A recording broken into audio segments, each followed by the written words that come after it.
Argentina তারকা Alexis ম্যাকঅ্যালিস্টারের দুর্দান্ত bullet গতির শটে জাদুকরী এক গোলে লিভারপুল এগিয়ে গিয়েও 3-1 গোলের ব্যবধানে পিছিয়ে পড়ল প্রথমার্ধেই। গোল হজম করেও ফুলহাম ঘুরে দাঁড়িয়ে 3-1 গোলে প্রথমার্ধেই গোল বন্যায় ভাসালো আর্জেন্টিনা তারকা অ্যালেক্সিস ম্যাকঅ্যালিস্টারের লিভারপুলকে। মোহাম্মদ সালাহর দাপট এবং অ্যালেক্সিস ম্যাকঅ্যালিস্টারের দুর্দান্ত চমকে গোল এবং আর্জেন্টিনা তারকার কান্না ভেজা চোখ এবং ফুলহামের ঘুরে দাঁড়িয়ে গোল হজমের পরেও আর্জেন্টিনা তারকার লিভারপুলকে গোল বন্যায় ভাসানো নিয়ে বিস্তারিত থাকছে শামীম আহমেদের লেখা প্রতিবেদনে। আজ রাতে ফুলহামের বিপক্ষে প্রিমিয়ার লিগের হাই ভোল্টেজ এই ম্যাচে লিভারপুল মুখোমুখি লড়াই করছেন। সেখানে হয়েছেন প্রথমার্ধ শেষ, কিন্তু এই প্রথমার্ধেই অনেক গোলের ব্যবধান দেখলো ফুটবল বিশ্ব। অ্যালেক্সিস ম্যাকঅ্যালিস্টারের দুর্দান্ত দাপটেই মাত্র 14তম মিনিটেই এগিয়ে যায় লিভারপুল। প্রতিপক্ষের গোলবারে দূরপাল্লা এক শটে মারাত্মক লেভেলের গোল করে জাল কাঁপিয়ে দেন অ্যালেক্সিস ম্যাকঅ্যালিস্টার।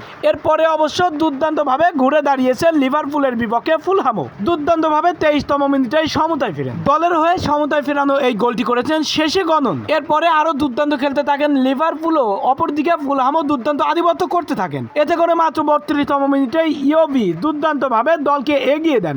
2-1 গোলের ব্যবধানে এই ম্যাচ গড়িয়ে যায় অনেক বেশি সময় ধরে। এরপরে 37তম মিনিটে নুনিজ দুর্দান্তভাবে ফুলহামকে আরেকবার গোল আনন্দে মাতিয়ে দর্শকদের আনন্দ উল্লাসে মাতান এবং 3-1 গোলের ব্যবধানে এগিয়ে যায় ফুলহাম এবং আর্জেন্টিনা তারকা অ্যালেক্সিস ম্যাকঅ্যালিস্টারের লিভারপুলকে একদম গোল বন্যায় ভাসিয়ে দিল প্রথমার্ধেই। আর্জেন্টিনা তারকার এই গোলেও রেহাই পেল না এবং এগিয়ে থেকে প্রথমার্ধ কাটাতে পারেনি লিভারপুল। অপরদিকে ফুলহাম দুর্দান্ত চমক দেখিয়ে ফুটবল বিশ্বের সেরা ইতিহাসের সেরা কামব্যাক করে দেখালো ফুটবল বিশ্বকে।